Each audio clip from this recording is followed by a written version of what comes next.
Glória a Deus. Cumprimento a todos com a paz do Senhor, amém? Graças a Deus por um tempo tão abençoado, né? De podermos louvar a Deus. Queridos, vamos ler a palavra de Deus, Evangelho de João, capítulo de número 15. Evangelho de João, capítulo de número 15, versículo 22. Diz assim: se eu não viera, nem lhes houvera falado, pecado não teria. Mas agora não tem desculpa do seu pecado. Quem me odeia, odeia também a meu Pai. Se eu não tivesse feito entre eles tais obras, quais nenhum outro fez, pecado não teriam. Mas agora, não somente têm eles vistos, mas também odiado tanto a mim quanto ao meu Pai. Amém. Até o versículo de número 24. Eu vou tomar esse texto e quero trazer a lembrança dos irmãos para, juntamente com esse texto, lembrarmos aqui da mensagem do teatro de domingo passado. Mensagem da Páscoa, onde tudo começou. E a Páscoa, ela é o começo e o fim da história da humanidade. E a história da humanidade é a nossa história. Humanos é o que somos. Portanto, ela deve nos interessar. É a verdadeira história da nossa vida. Não é a história que a gente acredita, que alguém pensa, que alguém disse. É a história real da nossa vida, né? E a Páscoa, ela já fala o começo e o fim da humanidade. A humanidade ainda não acabou, mas nós já sabemos o fim. A humanidade ainda está vivendo, mas nós já sabemos como é que ela termina e quais são os seus destinos. E se nós dermos ouvido à palavra de Deus, nós podemos ver a nossa vida nessa história. Eu me lembro que muitas vezes ao dormir a Aninha pede para contar uma história. E haja história. Todo dia uma história. E muitas vezes eu conto história da vida dela mesma, sem falar que é ela, ou da nossa família. E no meio da história ela percebe, ela fala, essa menina sou eu, né? Eu falo, espera o fim. Mas com 5 anos ela já percebe, essa é a história da minha vida que ele está me contando. Ela percebe que aquilo ali tem a ver com ela. E na Bíblia nós vamos ver a história da nossa vida sendo contado. A história da humanidade é, portanto, a história da nossa vida. No teatro, eles começaram em Moisés, mas na nossa reflexão de hoje, eu quero voltar um pouquinho atrás, e a Páscoa ela começa quando a terra só tinha Adão e Eva, que eles desobedeceram. Vamos recapitular rapidamente, você sabe disso. Quando o homem desobedeceu a Deus, ele experimentou o medo, ele se escondeu, e ele percebeu que estava nu, e que ele não tinha condições de se aproximar de Deus daquela forma. E ele fez para ele roupas de folhas. Folhas de árvore. Imagine Adão e Eva com roupas de folha. Folhas. E Deus nunca aceitou o homem em pecado tentar se cobrir dos olhos de Deus. Ele deveria morrer ali. Ele deveria ser destruído ali. Deus havia dito que ele morreria. Mas Deus, em vez de matá-los, mata um animal. Derrama um sangue inocente. Isso é Páscoa. Isso é passar por cima do pecado para não puni-lo por enquanto. Deus mata um animal e constrói para eles veste de peles. E o animal não tinha que morrer, o animal não fez nada errado. E Deus ama os animais. Mas a Bíblia diz que Deus amou o homem de uma tal maneira, ou seja, muito mais. E ele aceitou a morte de um animal para cobrir o pecado pela culpa deles. Então nós temos dois homens na terra, ou seja, dois seres humanos, um homem e uma mulher, e já temos um animal morto por causa da culpa deles. Era o primeiro homem da terra. Deste primeiro homem, nós vamos ver que surgiu o primeiro povo dos homens. Deus não matou o homem, poupou, e aceitou a morte do animal como um sacrifício para encobrir. Páscoa é isso, é encobrir. É um amor que encobre, é uma graça que protege, é um amor que não quer destruir, que quer salvar. Isso é Páscoa. Um amor que envolve, passar por cima. E deste primeiro homem surge o primeiro povo, e o primeiro povo nasce com Abraão, é a humanidade sendo organizada.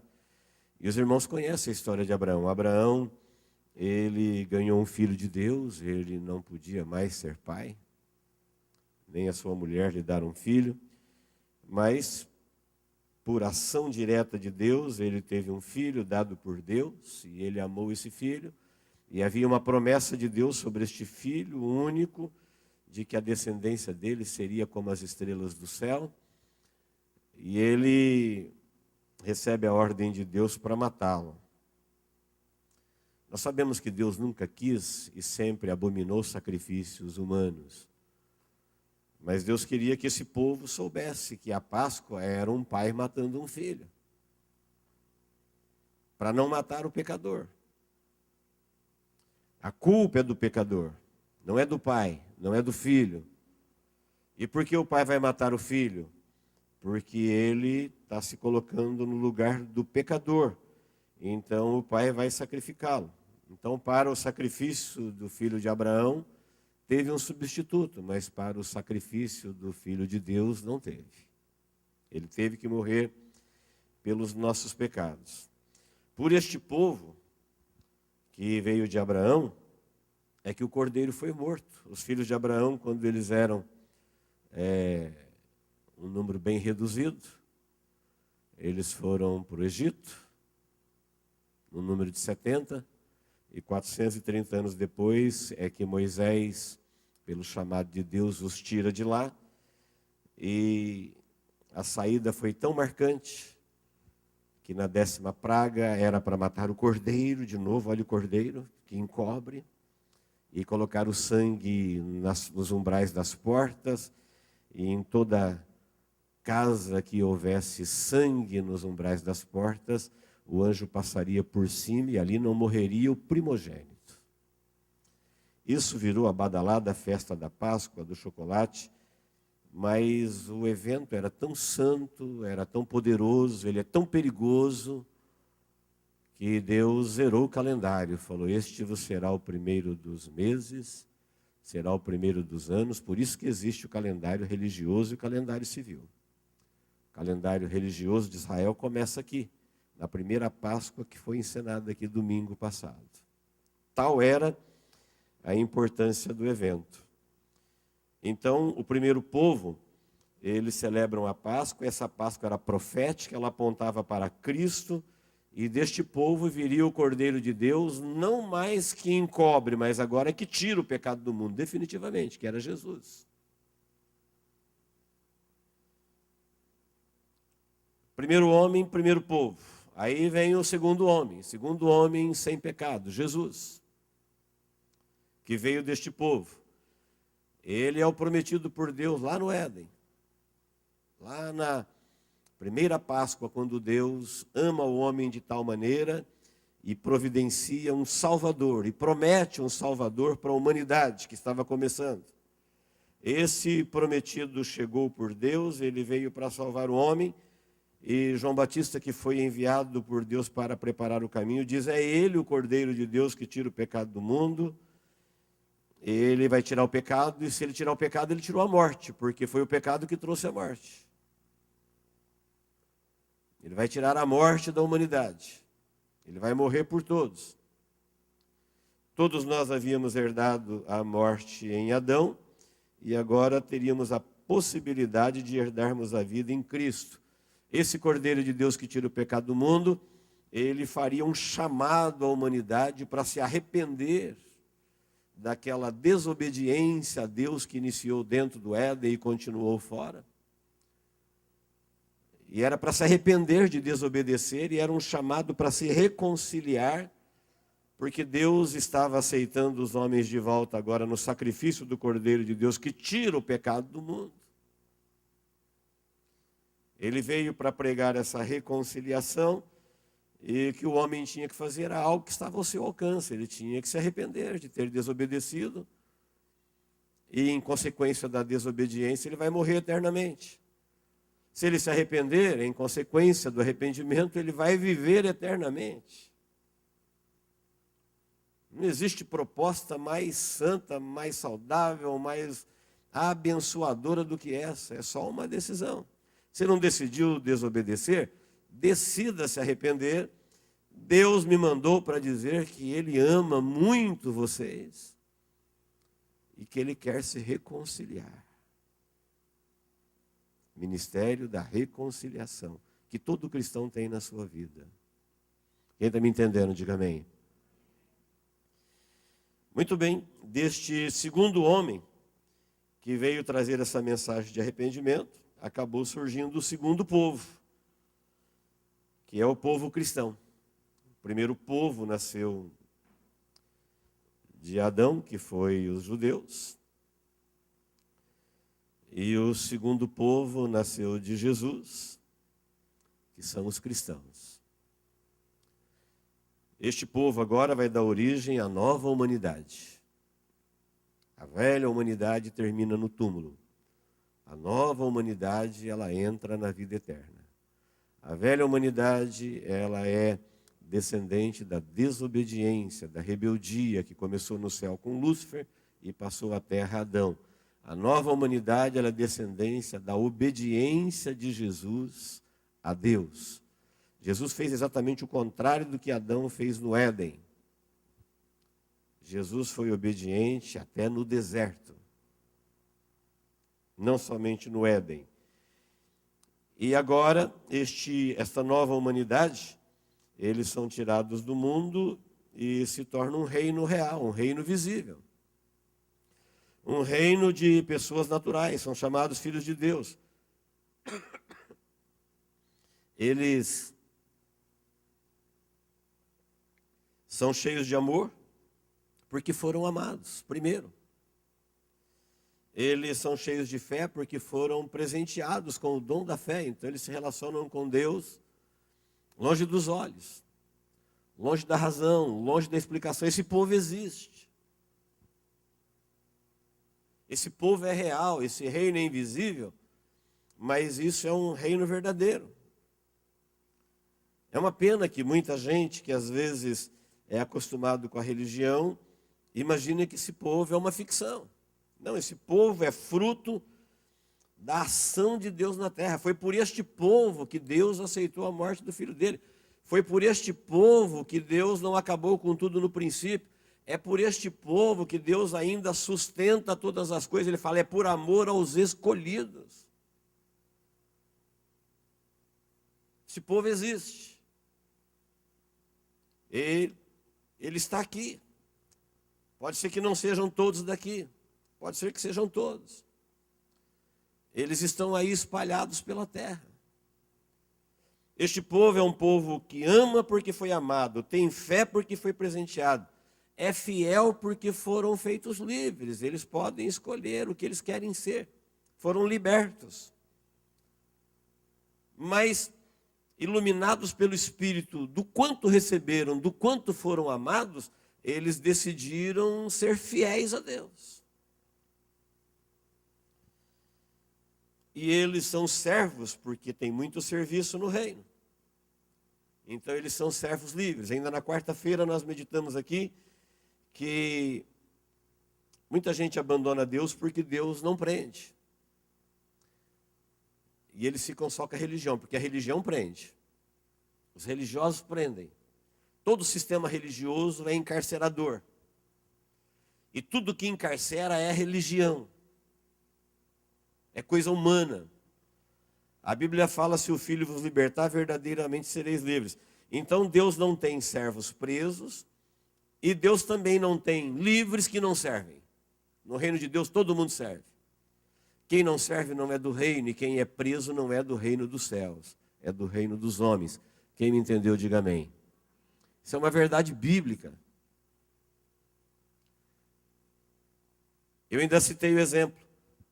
Porque quando alguém serve uma instituição que ele gosta, ou que ele se sente honrado, ele serve fielmente. Porque ele pode ser punido. Se você estiver servindo no exército, na marinha, na aeronáutica, numa multinacional, numa empresa qualquer, se você não cumprir com a sua obrigação, você é advertido, punido, demitido. No reino dos céus, não. Jesus liberta. E diz: se o Filho vos libertar, verdadeiramente sereis livres. Mas mesmo assim é servo, mas é um servo porque quer servir. Constrangido por amor, consciente da grandeza do que recebeu, da recompensa, da riqueza, de como o rei é digno, de como o seu reino é grande, de como as recompensas são insondáveis. Uma única promessa eu disse aqui na quarta: a ressurreição valeria a nossa vida inteira de serviço. O que você faria para viver para sempre? Se uma empresa pudesse te dar isso como salário, você faria por ela? E por que as pessoas não fazem tanto para Deus? Porque Ele não obriga. A empresa cobra, Deus não. Este povo, eles louvam, eles adoram, porque querem, eles se reúnem, eles oram, eles leem, eles louvam, eles pregam, eles contribuem, eles ofertam, eles choram, eles amam, eles perdoam. Eles fazem tudo o que o seu Cristo fez, eles fazem tudo o que o seu Cristo mandou. E sabe por que fazem? Porque querem fazer. São livres, mas são servos. Existe uma causa. Este reino existe.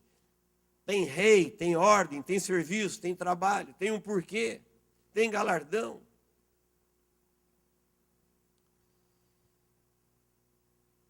Este é o segundo povo. O primeiro homem foi da terra, o primeiro povo nasceu desses homens da terra, de Abraão. O segundo homem veio dos céus, e o segundo povo nasceu deste homem dos céus.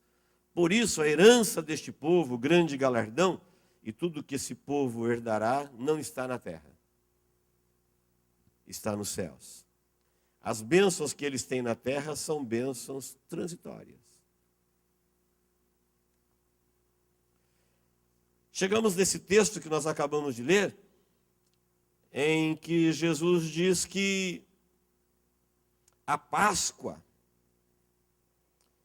ela foi profetizada, prometida por Deus desde o primeiro homem, quando ele pecou. Deus já disse: olha, eu estou matando alguém no seu lugar para não matar você.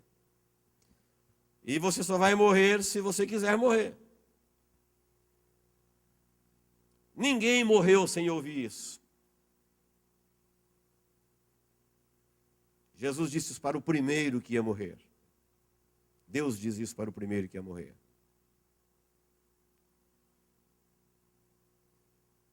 E chegou o dia que o Cordeiro de Deus veio e tira o pecado do mundo, as pessoas o rejeitaram. Disseram para Deus: nós não queremos que o Senhor morra no nosso lugar, nós não queremos. Nós queremos viver a vida que a gente aprendeu a viver fora do jardim do Éden, ou seja, fora da comunhão com Deus. Aquela vida que ele tinha lá de falar com Deus todos os dias, eles não querem se arrepender e voltar para lá, não. E é isso que Jesus está dizendo aqui. Vou ler de novo para vocês, 15 e 22. Disse Jesus: se eu não viera, pecado não teríeis. Ele está dizendo assim: se eu não tivesse vindo, O homem ia dizer para Deus assim: olha, eu nasci pecador e não tenho o que eu possa fazer para me salvar. O que eu posso fazer? Adão se rebelou, a sua descendência foi maldita, recebeu uma maldição de morte. O que eu posso fazer por mim mesmo? Jesus disse: se eu não tivesse vindo, pecado não teríeis. Mas eu vim. Mas eu vim. O que Deus havia prometido para Adão está se cumprindo em Jesus. Ele falou: agora não tem desculpa o seu pecado. Eu vim. Sabe quanto custa não morrer? Viver eternamente? Nada. É só uma questão de amor. Você foi amado incondicionalmente e Deus te chama de volta para amá-lo incondicionalmente. Você herdou de graça uma maldição eterna e Deus está querendo reconciliar com você e, mais de graça ainda, quebrar essa maldição eterna e trocá-la por uma bênção eterna. Qual a desculpa? Jesus está dizendo. Aí no versículo 23 ele diz: é uma questão de amor, vocês não querem me amar, então vocês, quem não ama, odeia. Se vocês me odeiam, vocês odeiam meu Pai. Se vocês odeiam meu Pai, então vocês serão culpados pela morte do Filho dele.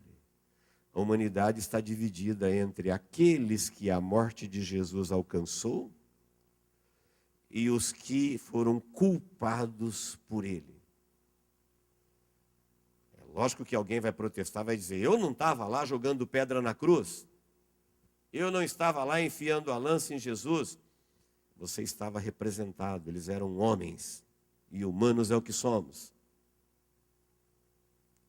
Naquele domingo da ressurreição, tinha um grupo ressuscitando. Eles são representantes daqueles que ressuscitarão. Nunca ninguém havia ressuscitado antes. Jesus é a primícia dos que dormem. Naquele domingo, um grupo ressuscitou com eles. Mas a grande maioria ficou lamentando. Aquele homem era verdadeiramente o Filho de Deus.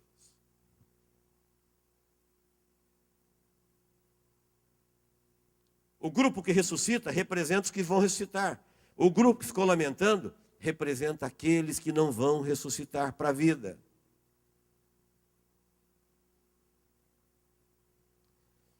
Por isso Jesus disse: quem me odeia, versículo 15, capítulo 15, 23. Não me ama, também odeia meu Pai. Você não vai achar ninguém dizendo que odeia Deus. É muito poucos. Atrevidos, diabólicos que falam que odeia Deus. A grande maioria vai dizer que ama Deus. Mas Adão foi expulso do jardim do Éden, da presença de Deus, porque ele desobedeceu uma ordem. O que você acha que vai acontecer com quem rejeitou a vida do Deus humanizado e se tornou culpado por ele ser morto inocente na cruz do Calvário? Absolvição? Perdão completo? Aí alguém diz: mas Deus é amor. Ele já era amor quando ele expulsou Adão do Éden. Ele sempre foi amor. Foi por amor que ele matou o animal. Foi por amor que ele aceitou a morte do filho dele. Foi por amor que ele ainda não acabou com tudo ainda. Já tem o fim da humanidade. Mas ela ainda está sendo sustentada por amor aos escolhidos. Por amor aos salvos. Mas quem não ama não consegue perceber amor. A grande maioria da humanidade não consegue se ver amados por Deus. Eles estão sempre culpando Deus por algumas coisas que eles não conseguem entender.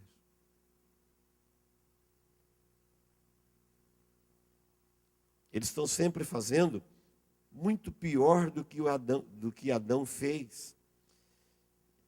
E se alguém que desobedeceu uma ordem, disse Deus, no dia em que você comer, certamente morrerás? A mesma palavra diz, quem não se arrepender, já está condenado. É o mesmo Deus, com o mesmo peso, com a mesma autoridade. Pesa uma maldição, uma condenação eterna na humanidade que rejeitou tão grande amor, tão grande sacrifício. E se a desobediência de uma ordem trouxe a expulsão da presença de Deus, imagine o que será. Alguém ser culpado pela rejeição e morte na cruz. E em 15:24 Jesus está dizendo, se eu não tivesse feito entre eles tais obras, Jesus está dizendo, a humanidade sabe o que Jesus fez. Eles sabem que Deus criou o homem. Eles sabem que a virgem deu à luz um filho, sabe que ele morreu, sabe que o túmulo está vazio. Tem milhares de pessoas de Deus falando isso para todo mundo o tempo todo. E Jesus está dizendo assim, se eles não tivessem visto, ouvido tais obras, eles pecado não teriam, mas eles sabem. Eles sabem de Jesus. Eles sabem da cruz, eles sabem do Filho de Deus, eles sabem da Virgem, eles sabem pela própria natureza humana, que tem dentro dela um vazio de Deus, pela percepção da natureza, que revela a glória de Deus, pelos acontecimentos que acontecem em volta de cada um. E por que eles não se dobram? Questão de amor. Jesus disse, o julgamento é este, a luz veio ao mundo, mas eles amaram mais as trevas. Amaram mais.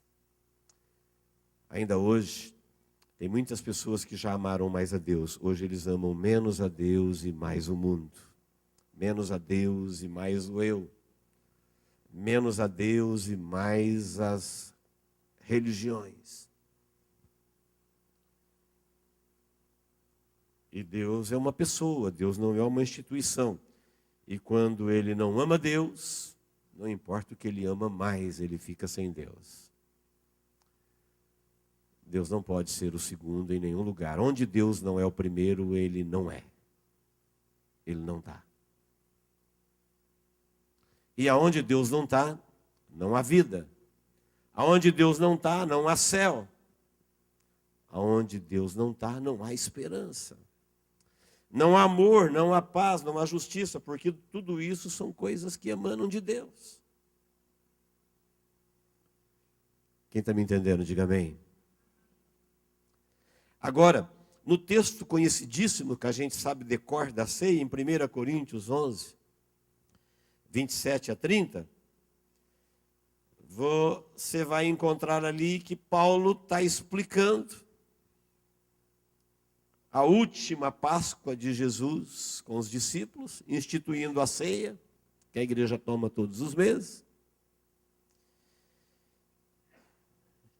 E a ceia, todos nós sabemos aqui com riqueza de detalhes, que é a Páscoa que se tornou ceia.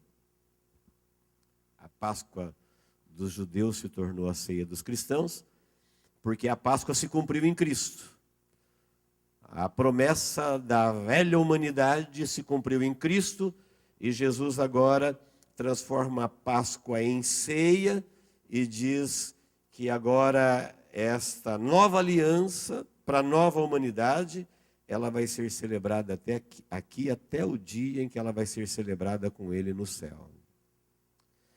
Mas assustador é o que Jesus diz e Paulo interpreta para nós em 1 Coríntios 11, 27, quando ele diz que aqueles que não foram alcançados por este sangue serão culpados por ele.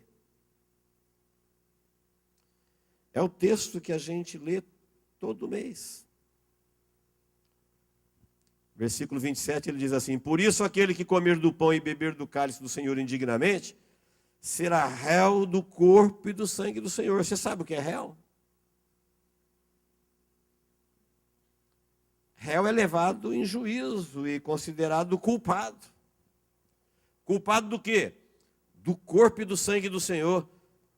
Imagine você sendo culpado, como aquelas pessoas que estão dizendo crucifica-o e jogando pedra e o espancando, e dizendo morra, nós queremos Barrabás. O mundo vai protestar dizendo não, eu nunca fiz isso.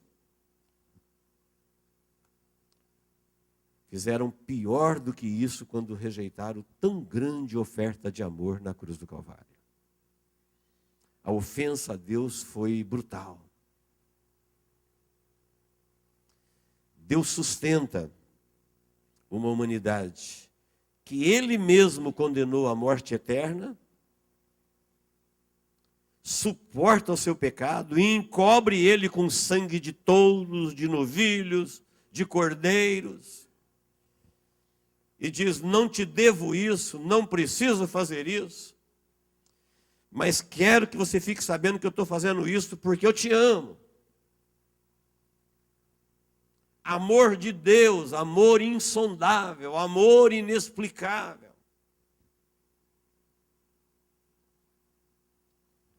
Ele não deve isso a ninguém, ele não tem que fazer isso. Ele não precisa fazer isso para ser Deus. E se perguntássemos, então por que fez? Ele respondeu, por amor.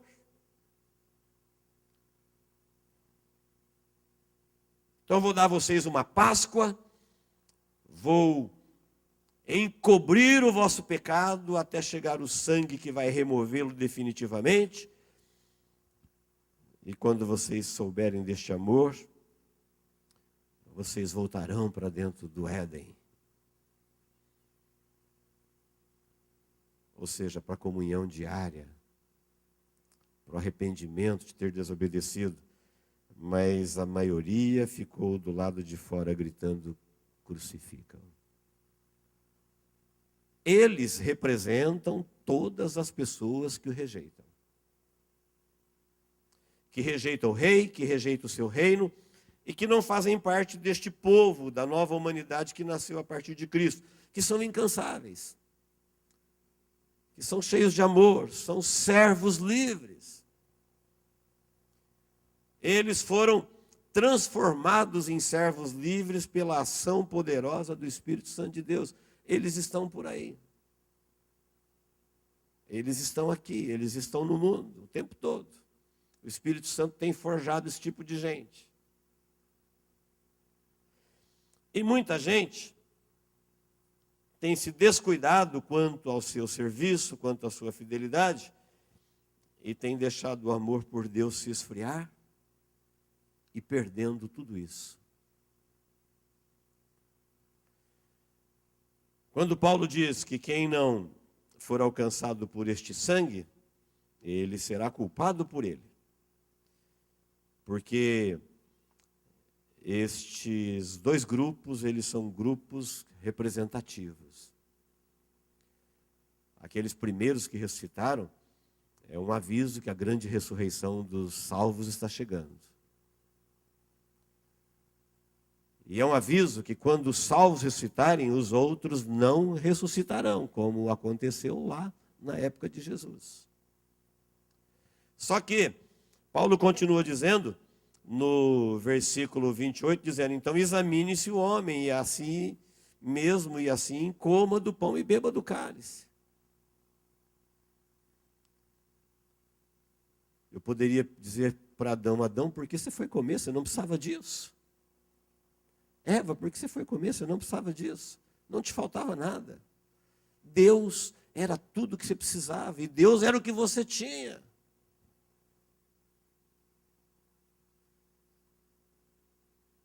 Você não tinha problemas, você não tinha dores, você não tinha inseguranças, você não tinha morte, você não tinha despedidas, você não tinha perdas.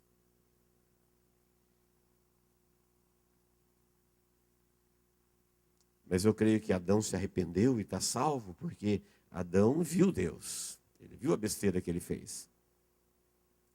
Adão não precisou crer em Deus. Adão não sabe o que é fé. Fé é crer sem ver. Adão viu.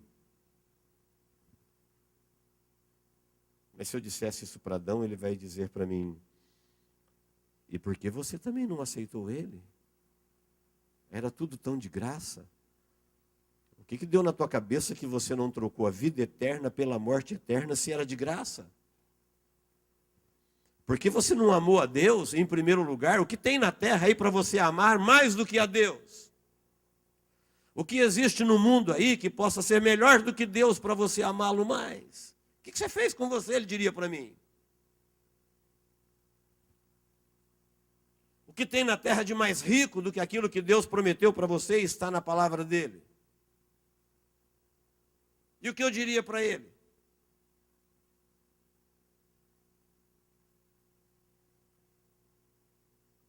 O que eu diria para Eva? Se ela dissesse: por que você não amou ele? Depois que você ficou sabendo do quanto você foi amado. Por que você não foi fiel a ele depois que você ficou sabendo do tanto que ele é fiel a você? Por que você não o serviu depois que você ficou sabendo que não existe recompensa maior? Que ninguém conseguirá fazer absolutamente nada por si mesmo, ainda que vivesse 10.000 vezes a sua vida. E você ficou sabendo que tudo isso era de graça, era por amor, não era por mérito. Por que o rejeitou?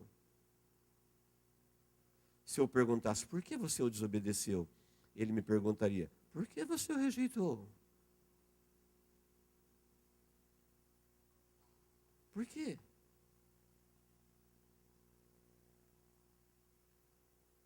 Eu não teria o que responder.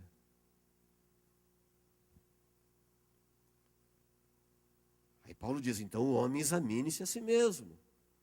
E assim, coma do pão, beba do cálice. O pão é o corpo que é dado, o cálice é o sangue que te compra de volta. Falou: por não fazer isso,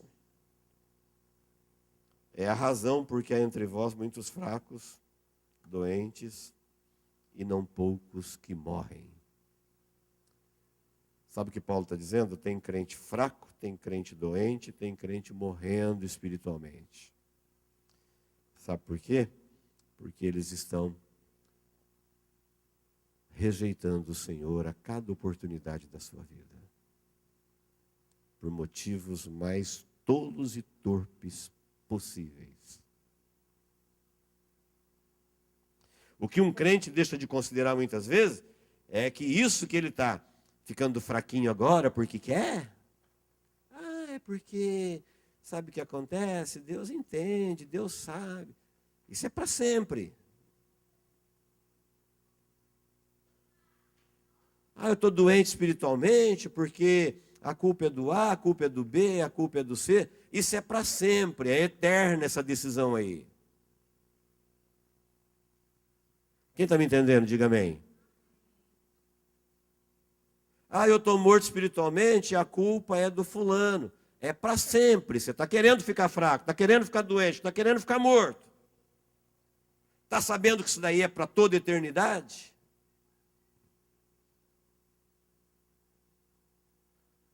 É uma decisão, é uma opção, é uma escolha. Tem certeza do que está decidindo, do que está perdendo? Não, eles não sabem. É por não discernir o corpo. As pessoas não sabem diferenciar reino dos céus de religião, a grandeza do que Deus fez e as coisas que nós representamos ela aqui no nosso nível humano como os elementos simbólicos da ceia. Eles acham que a pirracinha, a briguinha, as coisinhas entre cidades, reinos, denominações, líderes e liderados,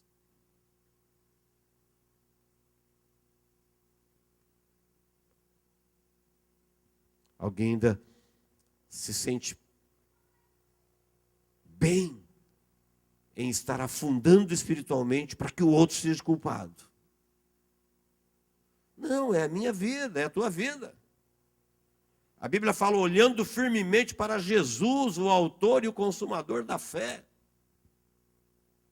Focados nele. Ele é o prometido, ele é o Salvador, ele veio. E ele falou, e porque eu vim, ninguém tem desculpa.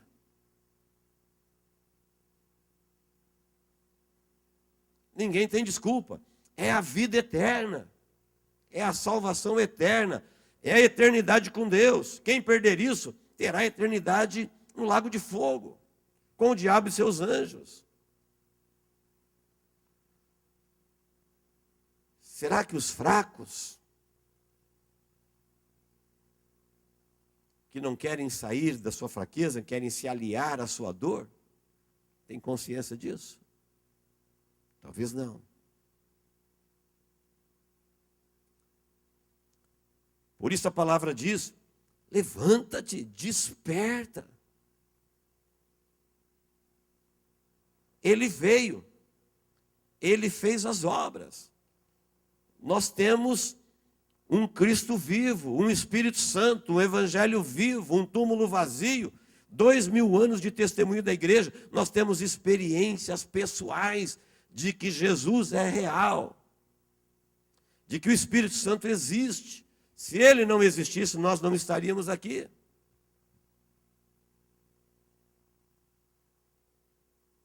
Ele é a nossa Páscoa. Tudo que suportou, você olhar para o mundo hoje e falar, Deus, como é que o Senhor consegue ver o mundo do jeito que está? Ele vai dizer, por amor aos escolhidos. Os que não são escolhidos, já estão condenados. É negócio conosco, comigo e com você. Me entendendo? Diga amém. Quando você ouvir e ver cenas na televisão que você fala, não sei como é que Deus suporta isso, olha no espelho e diga, é por mim. Deus não arrebenta com tudo isso daí por minha causa. Ele está me salvando, está me conduzindo. O dia que Ele a salvar o último, Ele é Deus, Ele sabe qual vai ser o último que vai recebê-lo. Quando Deus olhar na terra e falar, não tem mais ninguém que vai receber o sacrifício do meu filho. Não tem mais ninguém que vai corresponder ao meu amor. Não tem mais ninguém interessado na minha misericórdia. Não tem mais ninguém interessado no novo céu, na nova terra. Não tem mais ninguém interessado nas riquezas celestiais. Não tem mais ninguém interessado na vida eterna. Então, acabou. Enquanto existir mais um dia, esse dia existe por nossa causa. Como que eu posso falar, não sei se eu vou louvá-lo, se vai dar, se não vai dar? Como que eu vou dizer, eu não sei se eu quero servir, se eu não quero servir, se eu quero ser servo, se eu não quero ser servo? Eu estou pensando, como? Ele está sustentando tudo isso para me salvar. É o tempo das nossas oportunidades. É o tempo da igreja que está no seu finalzinho. Mais um pouquinho e não tem mais Cordeiro de Deus que tira o pecado do mundo. O mundo seguirá no seu pecado. Então, queridos, essas decisões de resistir a Deus, que algumas pessoas ainda, por motivos mais banais e torpes da vida, mantêm, as pessoas esnobando Deus, dizendo para... A gente oferece Jesus para alguém e fala, não sei, vou pensar. Talvez.